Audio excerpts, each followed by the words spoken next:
ನೋಡಿ, ಈ ಗ್ಯಾಪಲ್ಲಿ ಪರಮೇಶ್ವರ್ ಅವರು ಸಿಎಂ ಆಗ್ಬಿಡ್ಬೋದಾ ಅನ್ನುವಂಥ ಚರ್ಚೆಗಳು ನಡೆಯಿತು. ಹಾಗೇನಾದರೂ ಆದರೆ ರಾಜ್ಯದ ಮೊದಲ ದಲಿತ ಸಿಎಂ ಆಗ್ತಾರೆ ಅನ್ನುವಂತಹ ಒಂದು ಚರ್ಚೆಯ ಮಧ್ಯೆ ಖರ್ಗೆ ಅವರ ಹೆಸರು ಕೂಡ ಪ್ರಸ್ತಾಪ ಆಗ್ತಾ ಇದೆ. ಹಾಗಿದ್ರೆ ಪರಮೇಶ್ವರ್ ಅವರ ಕನಸಿಗೆ ಖರ್ಗೆ ಅವರು ತಣ್ಣೀರು ಎರಚಿದ್ರಾ ಅನ್ನುವಂತಹ ಪ್ರಶ್ನೆಯ ಮಧ್ಯೆ ಕಾಂಗ್ರೆಸ್ನಲ್ಲಿ ಪರಮೇಶ್ವರ್ ಭರತನಾಗ್ಬಿಟ್ರ ಅನ್ನುವಂಥದ್ದು. ರಾಮಾಯಣದಲ್ಲಿ ಆ ಭರತ ಏನು ಮಾಡಿದ?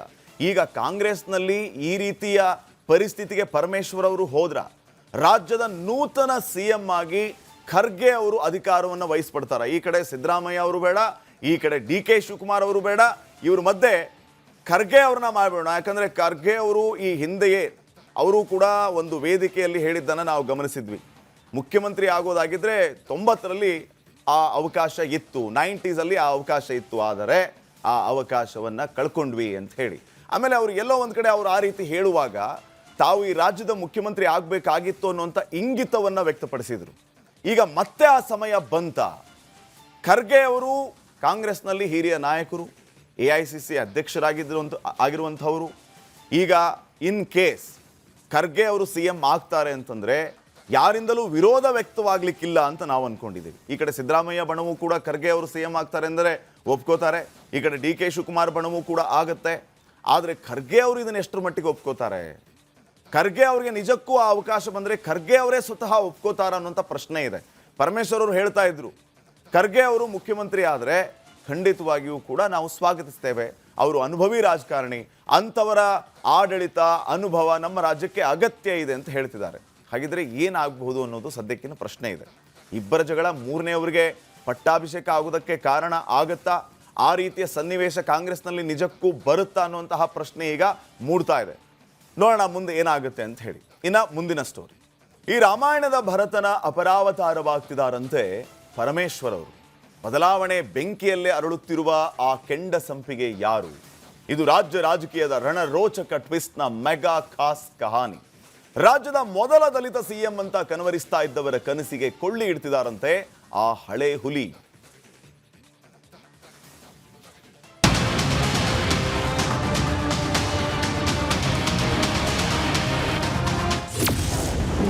ರಾಜ್ಯ ರಾಜಕೀಯ ರಾಮಾಯಣದಲ್ಲಿ ಭರತ ಯಾರು? ಕುಂತಿ ಪುತ್ರರಿಗೆ ಸಾಮ್ರಾಜ್ಯವಿಲ್ಲ ಅಂತಿರೋದ್ಯಾರಿಗೆ?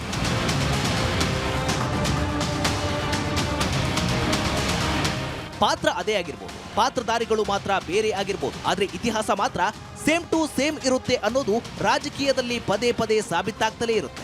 ಈ ಬೀಸೋ ದೊಣ್ಣೆಯಿಂದ ಪಾರಾದ್ರೆ 100 ವರ್ಷ ಆಯಸ್ಸು ಅನ್ನೋ ಮಾತಿದೆ. ಹಾಗೆಯೇ ರಾಜಕೀಯದಲ್ಲೂ ಅಷ್ಟೇ.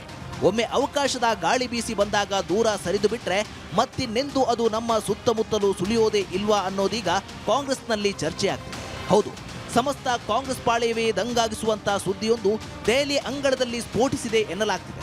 ಒಳನೋಟಕ್ಕಿರೋ ಪಕ್ಕಾ ಮಾಹಿತಿಯಂತೆ ಮಲ್ಲಿಕಾರ್ಜುನ ಖರ್ಗೆ ರಾಜ್ಯದ ಹೊಸ CM ಅನ್ನೋ ಹಲ್ಚಲ್ ಎದ್ದಿದೆ.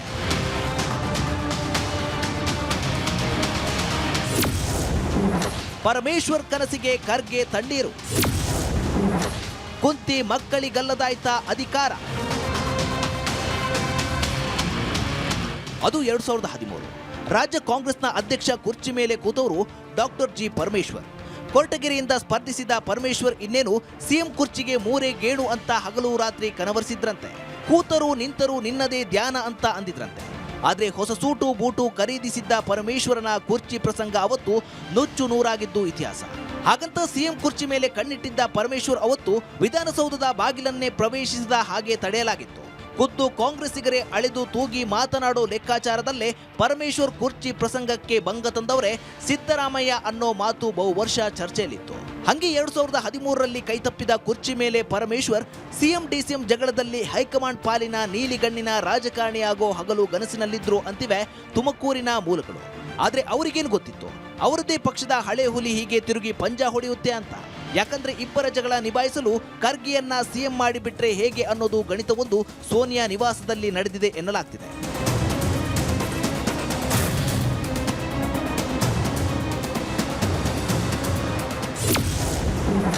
CM ಕುರ್ಚಿ ಆಸೆ ಹುಟ್ಟಿಸಿದ್ರ ಸಿದ್ದರಾಮಯ್ಯ. ಪರಮೇಶಿ ಕುರ್ಚಿ ಪ್ರಸಂಗ ಉಲ್ಟಾ ಹೊಡೆದಿದ್ದಲ್ಲಿ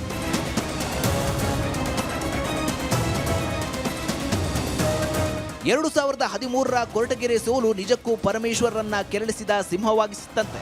ನನಗೂ ಒಂದು ಟೈಮ್ ಬರ್ಲಿ, ಮೊಯ್ಗೆ ಮೊಯ್ ಅಂತ ದುರಂದರ್ ರೀತಿ ಕಾದು ಕುಳಿತಿದ್ರಂತೆ. ಅದೇನು ಮಾಡುದು, ಈ ಕುರ್ಚಿಯ ಕನಸೆ ಅವರನ್ನ ಮತ್ತೆ ಯಾರ ವಿರುದ್ಧ ಹಗೆಗೆ ಹರಕೆ ಹೊತ್ತಿದ್ರೋ ಅವರ ಅಂಗಳಕ್ಕೆ ತಂದು ನಿಲ್ಲಿಸಿತ್ತಂತೆ.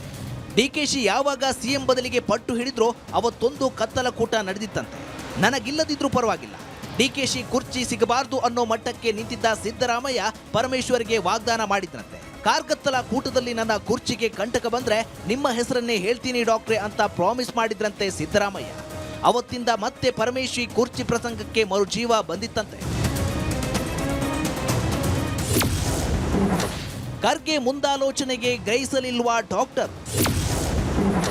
ಪಟ್ಟದ ನಾಟಕದಲ್ಲಿ ಪಗಡೆಯಾದ್ರ ಪರಮೇಶ್ವರ್.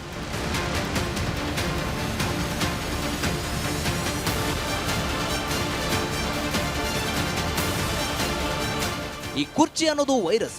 ಸದ್ದಿಲ್ಲದೆ ಕೋವಿಡ್ ಮಾದರಿಯಲ್ಲಿ ಮ್ಯೂಟೆಂಟ್ ಆಗಿ ಬೇರೆಯದ್ದೇ ದಿಕ್ಕಿನಲ್ಲಿ ಸಾಗಿದ್ದು ವೈದ್ಯರಾಗಿದ್ದ ಪರಮೇಶ್ವರ್ ಕಣ್ಣಿಗೆ ಬೀಳಲಿಲ್ವಾ? ಖರ್ಗೆ ತೆರೆಮರೆಯಲ್ಲೇ ರೈಟ್ ಟೈಮಿಗೆ ಕಾಯ್ತಿದ್ದನ್ನ ಗ್ರಹಿಸಲೇ ಇಲ್ವಾ ಪರಮೇಶ್ವರ್ ಅಂತ ಅವರ ಕ್ಷೇತ್ರದ ಜನ ಚರ್ಚಿಸುತ್ತಿದ್ದಾರೆ. ಅಸಲಿಗೆ ಈ ಬದಲಾವಣೆ ಅನ್ನೋ ನಾಟಕದಲ್ಲಿ ಪರಮೇಶ್ವರ್ ಕೇವಲ ಪಗಡೆಯಾಗಿ ಉಳಿದ್ರ ಅನ್ನೋದು ಕಾಂಗ್ರೆಸ್ ಹಿರಿಯರ ಚರ್ಚೆ. ಸೂತ್ರಧಾರಣೆ ಏಕಾಏಕಿ ಪಾತ್ರಧಾರನಾದ್ರೂ ಈ ಸೂಕ್ಷ್ಮವನ್ನ ಅವರ ರಾಜಕೀಯ ಅನುಭವದ ಮೂರನೇ ಕಣ್ಣು ಕಾಣಲಿಲ್ವಾ ಅನ್ನೋದು ರಾಜಕೀಯ ಪಂಡಿತರ ಪ್ರಶ್ನೆ. ಈ ಕಣ್ಣ ಮುಚ್ಚಾಲೆ ಆಟದಲ್ಲಿ ಅವರನ್ನ ಬಿಟ್ಟು ಇವರನ್ನ ಬಿಟ್ಟು ಇವ್ರ್ಯಾರು ಅಂದಾಗ ಇದ್ದವರೆಲ್ಲ ಖರ್ಗೆ ಅಂದ್ರಂತೆ ಅನ್ನುವಂತಾಗಿದೆ ಕಾಂಗ್ರೆಸ್ನ ಮೆಗಾ ಟ್ವಿಸ್ಟ್ ಕಹಾನಿ. ಆದರೆ ಕೆಪಿಸಿಸಿ ಕಚೇರಿಯಲ್ಲಿ ಅತಿ ಹೆಚ್ಚು ಕಾಲ ಅಧ್ಯಕ್ಷರಾಗಿ ಮೆರೆದವರು ರಾಜ್ಯದ ಮೊದಲ ದಲಿತ ಸಿಎಂ ಆಗಬೇಕೆನ್ನೋ ಹಪಾಹಪಿ ಇವತ್ತಿಗೂ ಪರಮೇಶಿಯ ಪ್ರೇಮ ಪ್ರಸಂಗದ ಹಾಗೆ ಕುರ್ಚಿ ಪ್ರಸಂಗವಾಗಿ ಉಳಿಯುತ್ತಿರೋದು ನಿಜಕ್ಕೂ ಅವರ ಅಭಿಮಾನಿಗಳನ್ನ ಕಾಡ್ತಿದೆಯಂತೆ. ರಿಪಬ್ಲಿಕ್ ಕನ್ನಡ, ಬೆಂಗಳೂರು. ನೋಡಿ, ಈ ಗ್ಯಾಪಲ್ಲಿ ಪರಮೇಶ್ವರ್ ಅವರು ಸಿಎಂ ಆಗ್ಬಿಡ್ಬಹುದಾ ಅನ್ನುವಂಥ ಚರ್ಚೆಗಳು ನಡೆಯಿತು. ಹಾಗೇನಾದರೂ ಆದರೆ ರಾಜ್ಯದ ಮೊದಲ ದಲಿತ ಸಿಎಂ ಆಗ್ತಾರೆ ಅನ್ನುವಂತಹ ಒಂದು ಚರ್ಚೆಯ ಮಧ್ಯೆ ಖರ್ಗೆ ಅವರ ಹೆಸರು ಕೂಡ ಪ್ರಸ್ತಾಪ ಆಗ್ತಾ ಇದೆ. ಹಾಗಿದ್ರೆ ಪರಮೇಶ್ವರ್ ಅವರ ಕನಸಿಗೆ ಖರ್ಗೆ ಅವರು ತಣ್ಣೀರು ಎರಚಿದ್ರಾ ಅನ್ನುವಂತಹ ಪ್ರಶ್ನೆಯ ಮಧ್ಯೆ ಕಾಂಗ್ರೆಸ್ನಲ್ಲಿ ಪರಮೇಶ್ವರ್ ಭರತನಾಗ್ಬಿಟ್ರ ಅನ್ನುವಂಥದ್ದು. ರಾಮಾಯಣದಲ್ಲಿ ಆ ಭರತ ಏನು ಮಾಡಿದ? ಈಗ ಕಾಂಗ್ರೆಸ್ನಲ್ಲಿ ಈ ರೀತಿಯ ಪರಿಸ್ಥಿತಿಗೆ ಪರಮೇಶ್ವರ್ ಅವರು ಹೋದ್ರ ರಾಜ್ಯದ ನೂತನ ಸಿಎಂ ಆಗಿ ಖರ್ಗೆ ಅವರು ಅಧಿಕಾರವನ್ನು ವಹಿಸ್ಪಡ್ತಾರೆ. ಈ ಕಡೆ ಸಿದ್ದರಾಮಯ್ಯ ಅವರು ಬೇಡ, ಈ ಕಡೆ ಡಿ.ಕೆ. ಶಿವಕುಮಾರ್ ಅವರು ಬೇಡ, ಇವ್ರ ಮಧ್ಯೆ ಖರ್ಗೆ ಅವ್ರನ್ನ ಮಾಡಬೇಡ. ಯಾಕಂದ್ರೆ ಖರ್ಗೆ ಅವರು ಈ ಹಿಂದೆಯೇ ಅವರು ಕೂಡ ಒಂದು ವೇದಿಕೆಯಲ್ಲಿ ಹೇಳಿದ್ದನ್ನು ನಾವು ಗಮನಿಸಿದ್ವಿ. ಮುಖ್ಯಮಂತ್ರಿ ಆಗೋದಾಗಿದ್ರೆ 90ರಲ್ಲಿ ಆ ಅವಕಾಶ ಇತ್ತು, 90s ಆ ಅವಕಾಶ ಇತ್ತು, ಆದರೆ ಆ ಅವಕಾಶವನ್ನು ಕಳ್ಕೊಂಡ್ವಿ ಅಂತ ಹೇಳಿ. ಆಮೇಲೆ ಅವರು ಎಲ್ಲೋ ಒಂದು ಕಡೆ ಅವರು ಆ ರೀತಿ ಹೇಳುವಾಗ ತಾವು ಈ ರಾಜ್ಯದ ಮುಖ್ಯಮಂತ್ರಿ ಆಗಬೇಕಾಗಿತ್ತು ಅನ್ನುವಂಥ ಇಂಗಿತವನ್ನು ವ್ಯಕ್ತಪಡಿಸಿದರು. ಈಗ ಮತ್ತೆ ಆ ಸಮಯ ಬಂತ. ಖರ್ಗೆ ಅವರು ಕಾಂಗ್ರೆಸ್ನಲ್ಲಿ ಹಿರಿಯ ನಾಯಕರು, AICC ಆಗಿರುವಂಥವರು. ಈಗ ಇನ್ ಕೇಸ್ ಖರ್ಗೆ ಅವರು ಸಿಎಂ ಆಗ್ತಾರೆ ಅಂತಂದರೆ ಯಾರಿಂದಲೂ ವಿರೋಧ ವ್ಯಕ್ತವಾಗಲಿಕ್ಕಿಲ್ಲ ಅಂತ ನಾವು ಅಂದ್ಕೊಂಡಿದ್ದೀವಿ. ಈ ಕಡೆ ಸಿದ್ದರಾಮಯ್ಯ ಬಣವೂ ಕೂಡ ಖರ್ಗೆ ಅವರು ಸಿಎಂ ಆಗ್ತಾರೆ ಅಂದರೆ ಒಪ್ಕೋತಾರೆ, ಈ ಕಡೆ ಡಿ.ಕೆ. ಶಿವಕುಮಾರ್ ಬಣವೂ ಕೂಡ ಆಗುತ್ತೆ. ಆದರೆ ಖರ್ಗೆ ಅವರು ಇದನ್ನು ಎಷ್ಟರ ಮಟ್ಟಿಗೆ ಒಪ್ಕೋತಾರೆ? ಖರ್ಗೆ ಅವರಿಗೆ ನಿಜಕ್ಕೂ ಆ ಅವಕಾಶ ಬಂದರೆ ಖರ್ಗೆ ಅವರೇ ಸ್ವತಃ ಒಪ್ಕೋತಾರ ಅನ್ನೋಂಥ ಪ್ರಶ್ನೆ ಇದೆ. ಪರಮೇಶ್ವರ್ ಅವರು ಹೇಳ್ತಾ ಇದ್ರು, ಖರ್ಗೆ ಅವರು ಮುಖ್ಯಮಂತ್ರಿ ಆದರೆ ಖಂಡಿತವಾಗಿಯೂ ಕೂಡ ನಾವು ಸ್ವಾಗತಿಸ್ತೇವೆ, ಅವರು ಅನುಭವಿ ರಾಜಕಾರಣಿ, ಅಂಥವರ ಆಡಳಿತ ಅನುಭವ ನಮ್ಮ ರಾಜ್ಯಕ್ಕೆ ಅಗತ್ಯ ಇದೆ ಅಂತ ಹೇಳ್ತಿದ್ದಾರೆ. ಹಾಗಿದ್ರೆ ಏನಾಗಬಹುದು ಅನ್ನೋದು ಸದ್ಯಕ್ಕಿನ ಪ್ರಶ್ನೆ ಇದೆ. ಇಬ್ಬರ ಜಗಳ ಮೂರನೆಯವರಿಗೆ ಪಟ್ಟಾಭಿಷೇಕ ಆಗೋದಕ್ಕೆ ಕಾರಣ ಆಗತ್ತಾ? ಆ ರೀತಿಯ ಸನ್ನಿವೇಶ ಕಾಂಗ್ರೆಸ್ನಲ್ಲಿ ನಿಜಕ್ಕೂ ಬರುತ್ತಾ ಅನ್ನುವಂತಹ ಪ್ರಶ್ನೆ ಈಗ ಮೂಡ್ತಾ ಇದೆ. ನೋಡೋಣ ಮುಂದೆ ಏನಾಗುತ್ತೆ ಅಂತ ಹೇಳಿ. ಇನ್ನು ಮುಂದಿನ ಸ್ಟೋರಿ.